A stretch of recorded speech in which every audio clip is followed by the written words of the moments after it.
The biting wind swept through the cemetery as Charles Mike, an elderly man in his early 70s, pulled his overcoat tighter around his shoulders. Snow crunched beneath his polished shoes, but the sound was almost inaudible under the howl of the winter breeze. His faithful companion, a large, regal German shepherd named Max, padded silently beside him. The dog, his constant shadow, was as much a part of his routine as the cane he used to steady his steps. Every morning, Charles made this somber pilgrimage to visit the final resting place of his beloved wife, Margarethe.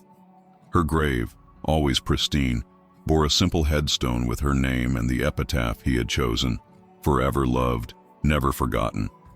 For 20 years, this ritual had been his solace, the only anchor in a life that otherwise felt adrift. Today, as he approached the grave, something unusual caught his eye. A single rose, deep red, its petals untouched by the frost, rested delicately atop the snow-covered headstone.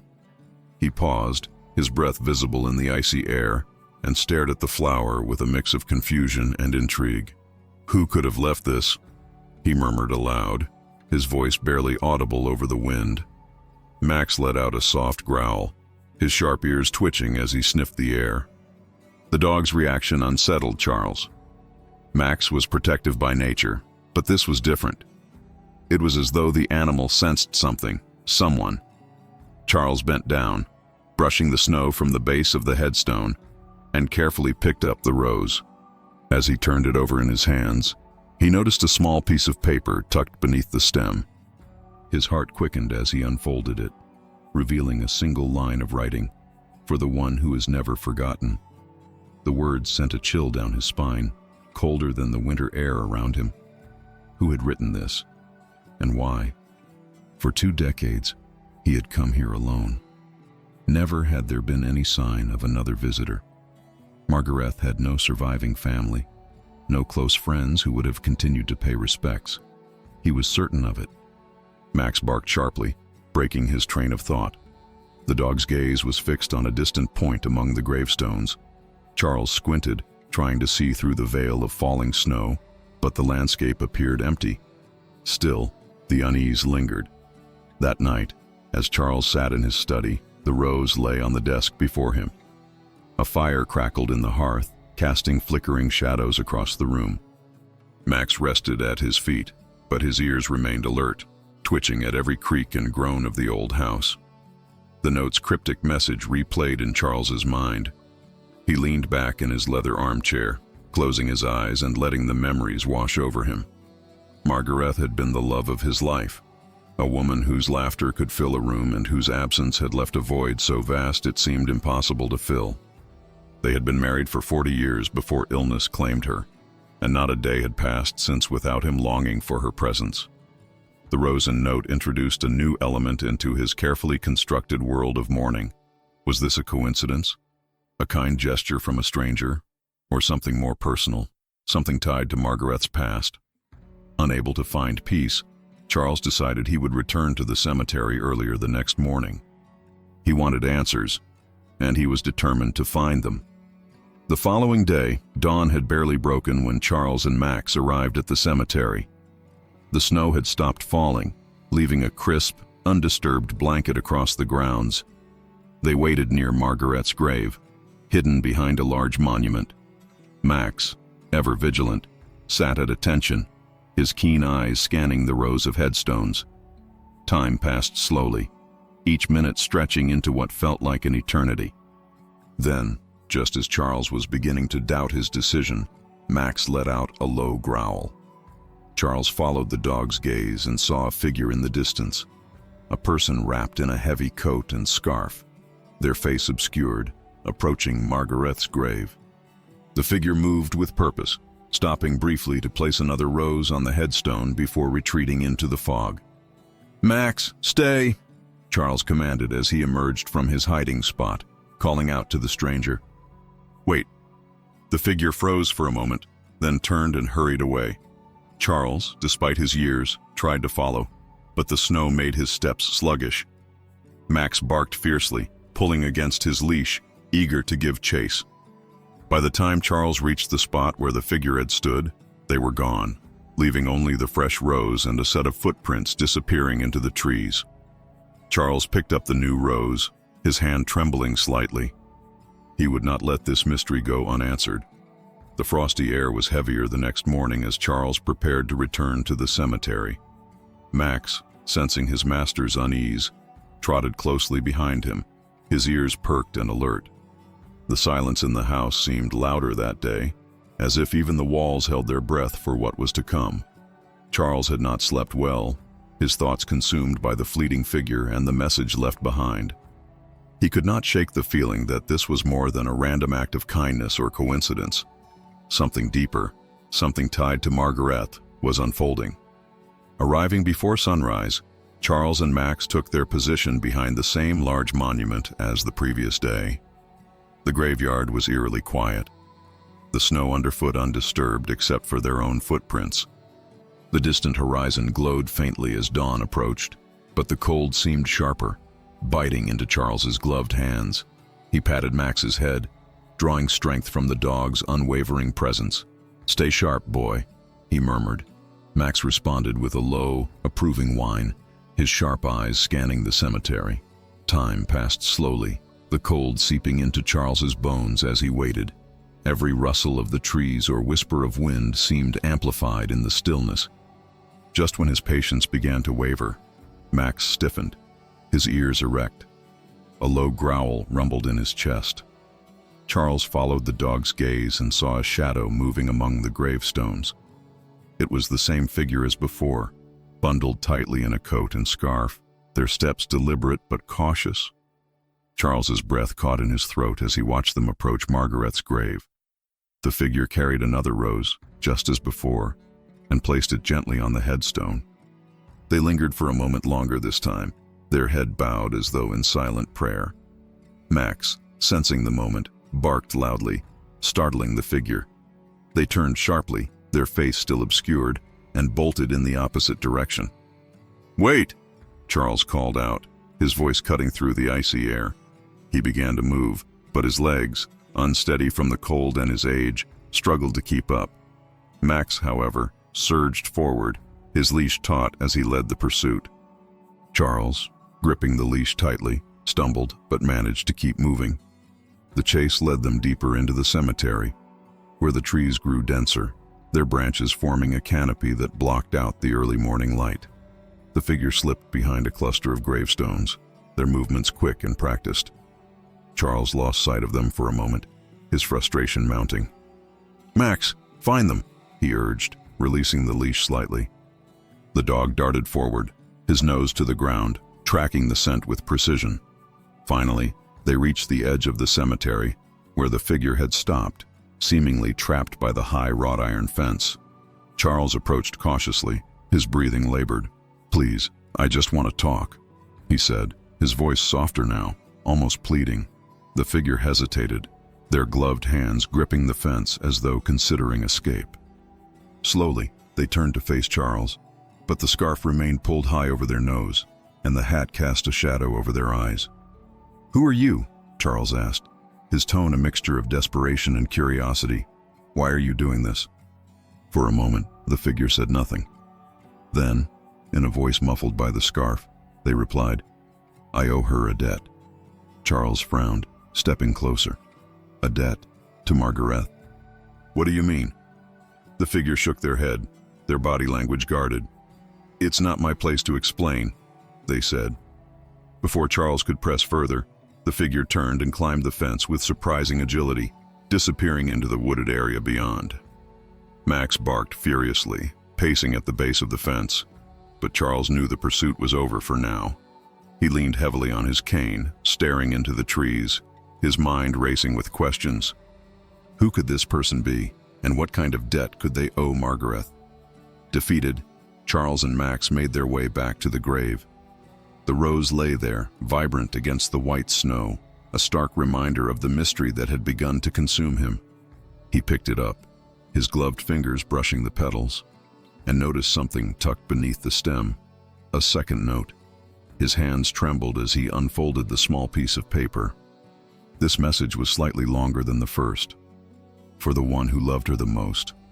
I will return, when the time is right." The cryptic words deepened the ache in Charles's chest.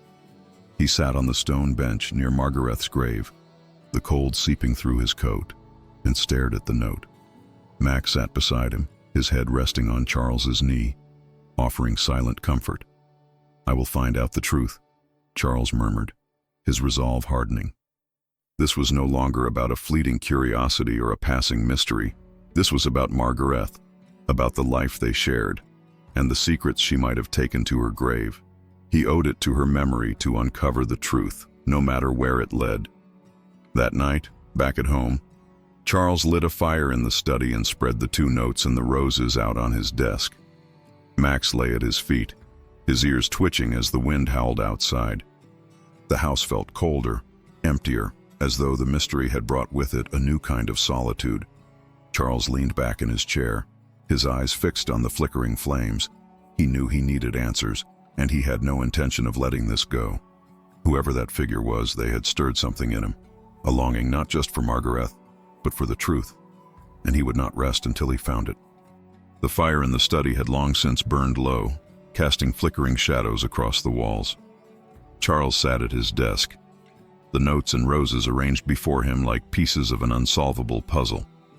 Max lay at his feet, his chest rising and falling in steady rhythm, a calming presence amidst the storm brewing in Charles's mind. Morning arrived, pale light filtering through the frosted windows. Charles had not slept. The cryptic note left by the stranger replayed in his mind, its words an echo that refused to fade. "For the one who loved her the most, I will return when the time is right." The ambiguity gnawed at him. Who was this person? What connection did they have to Margareth? And why had they waited so long to reveal themselves?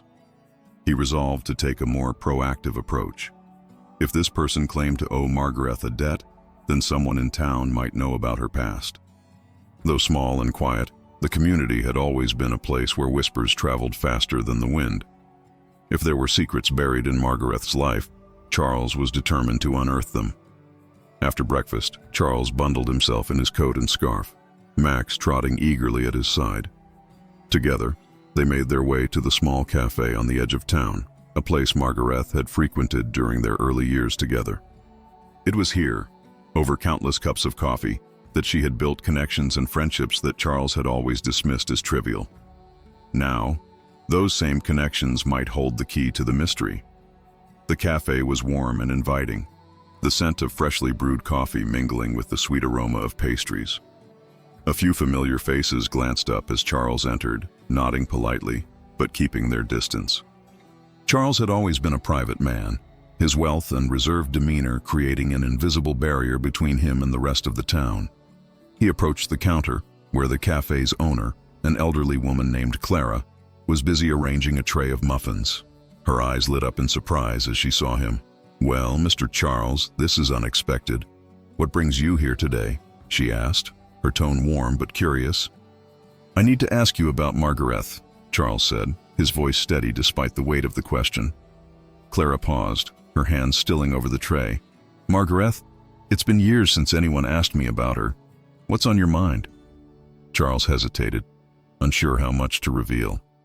Finally, he decided honesty was his best chance at finding answers. "Someone has been leaving roses on her grave. They left a note saying they owe her a debt. I thought, perhaps you might know who it could be." Clara's expression shifted, a flicker of something, recognition, crossing her face. She gestured to a table near the window. "Why don't you sit down? I'll bring you some coffee." Charles obliged, settling into the chair with Max lying obediently at his feet. Moments later, Clara joined him, placing 2 steaming cups of coffee on the table. "There's something you should know about Margareth," Clara began, her voice soft but resolute. "She was a remarkable woman. Kind, selfless, always willing to help others, even if it meant sacrificing her own comfort." Charles nodded, his chest tightening at the memory of her compassion. "I know that. But what does that have to do with this person?" Clara took a sip of her coffee, her gaze distant. "There was a young woman, years ago. She came to town in a bad way, alone, scared, and with nowhere to go. Margareth took her under her wing, gave her a place to stay, and helped her get back on her feet. Charles's brow furrowed. A young woman? Why didn't she ever mention this to me? Clara hesitated, choosing her words carefully. I think Margaret didn't want to burden you. She knew how much you already carried on your shoulders. And maybe she wanted to keep some things just for herself. Her way of holding on to a piece of her own life. Charles felt a pang of guilt. Had his focus on work, his tendency to compartmentalize, created a distance between them that he had never noticed. Do you know the woman's name? He asked, his voice tinged with urgency. Clara shook her head. She was quiet, kept to herself. But I do remember one thing. She wore a locket, a small silver one. Margaret mentioned it once, said it was the only thing the girl had left from her mother. The detail struck Charles like a bolt of lightning. A locket. He remembered seeing a silver locket among Margaret's belongings after her death.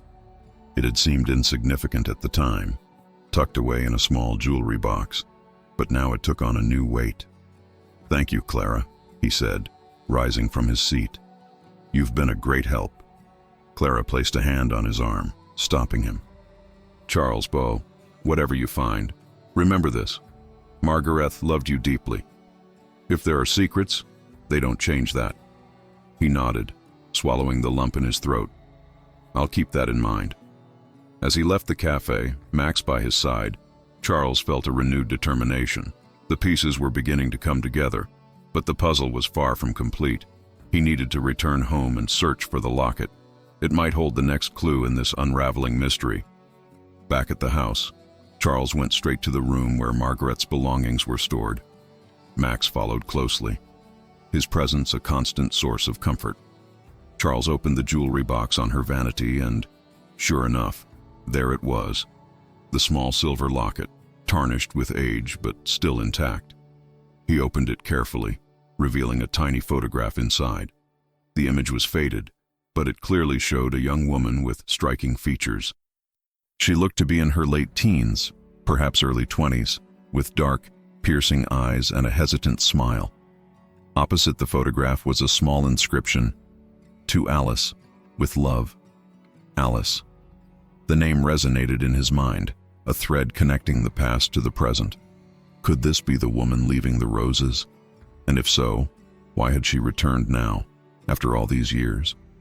Charles sank into a nearby chair, the locket clutched tightly in his hand. Max rested his head on Charles's knee, his eyes full of quiet understanding. Alice, Charles murmured. Who are you, and what do you want from me? The answer felt closer than ever, but with it came a new wave of questions. Whatever lay ahead, Charles knew he could not face it alone. With Max by his side, he was ready to confront the secrets that had been hidden for so long. The locket felt heavier in Charles's hand than it had any right to. Its faded silver surface glinted faintly in the afternoon light streaming through the window. But it was the photograph inside that captured his attention. Alice, the name, etched alongside the picture, repeated itself in his mind like a whisper that refused to fade. Max sat at Charles's feet, his alert eyes watching his master closely. The dog seemed to sense the weight of the moment, his stillness a quiet anchor in the storm of emotions Charles felt. Determined to uncover more, Charles carefully placed the locket in his pocket and called Peter, the cemetery's caretaker. If anyone might have seen this mysterious figure beyond their brief encounters, it would be Peter. The phone rang only once before the gruff but familiar voice answered. Mr. Charles, good to hear from you. How can I help? I need to ask you something, Charles said, his tone steady but urgent. About the person leaving roses on my wife's grave. Have you seen anything that might help identify them? Peter paused, the silence stretching just long enough to make Charles wonder if he would answer. Finally, the caretaker spoke, his voice tinged with hesitation. I've seen them a few times, always early in the morning or late at night. They keep to themselves, but there's something familiar about them. Familiar? Charles pressed. What do you mean? I can't say for sure, Peter admitted. But they walk like someone who knows this place, like it's not the first time they've been here. The cryptic response did little to calm Charles's nerves. He thanked Peter and ended the call, his thoughts racing. The idea that Alice, or whoever this person was, might have been visiting the cemetery for years without his knowledge unsettled him. What else had he missed in the quiet corners of his own life? Later that evening, Charles sat in the study, the fire once again casting long shadows across the room. He placed the locket on the desk alongside the notes and roses, the small collection of clues forming a picture that was still incomplete. Max lay nearby, his head resting on his paws, but his eyes remained fixed on Charles as though silently urging him to take the next step. The locket's inscription, "To Alice with love," kept drawing his gaze. Who had given it to her? And what connection did it have to Margaret? He remembered the box of Margaret's letters stored in the attic, untouched for years. If there were answers, they might be there. The attic was cold and dimly lit, the single bulb casting a weak glow over the stacks of boxes and forgotten belongings. Charles found the box of letters tucked away in a corner, its lid covered in a thin layer of dust. Carrying it carefully back to the study, he set it down on the desk and opened it. The scent of old paper filled the air as he unfolded the first letter. Margaret's handwriting, elegant and precise, brought a pang of emotion to his chest. The letters spanned decades, some addressed to him, others to friends or acquaintances he barely remembered. But as he sorted through them, one envelope stood out. It was plain, unmarked, and sealed. With trembling hands, Charles opened it. Inside was a single sheet of paper, the words scrawled hastily as though written in a moment of urgency. "My dearest Alice, if you ever find this, know that I loved you from the moment I saw you. You were my light in a dark time, my reason to keep going. I hope you can forgive me for the choices I made. They were never easy, and they were always meant to protect you. With all my love, Margaret."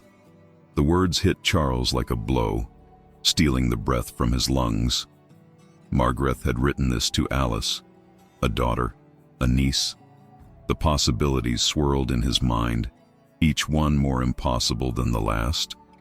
How could Margaret have kept something so significant from him? And why? Max let out a low whine, drawing Charles back to the present. He reached down, his hand resting on the dog's head as he tried to steady himself.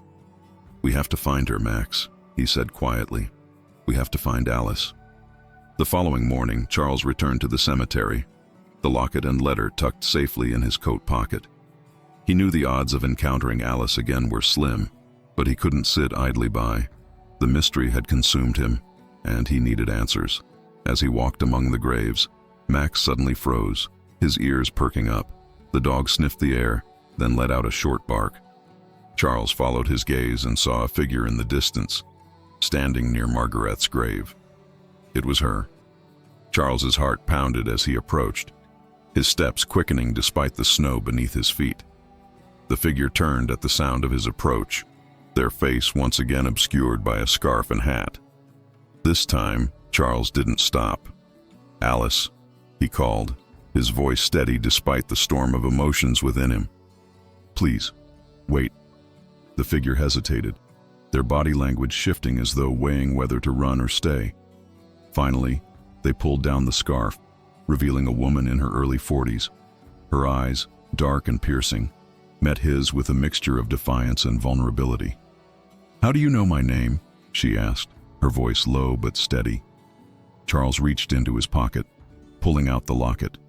He held it out to her, the silver glinting in the pale winter light. "Because this belonged to you," he said, "and because Margaret was my wife." Alice's expression faltered, the defiance melting into something softer. Pain, perhaps, or relief. She stepped closer, her eyes fixed on the locket.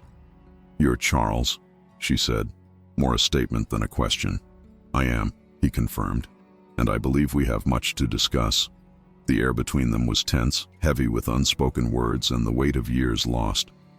Charles held the locket out, his hand steady despite the whirlwind of emotions coursing through him. Alice's fingers trembled as she took it, her eyes locking onto his with a mixture of disbelief and guarded curiosity. "You knew her?" Alice said softly, her voice breaking the silence. You really knew her? She was my wife, Charles replied, his tone firm yet tender. Margaret never mentioned you, but I found her letters. I know she cared for you deeply. Alice clutched the locket tightly, as if drawing strength from its cold surface.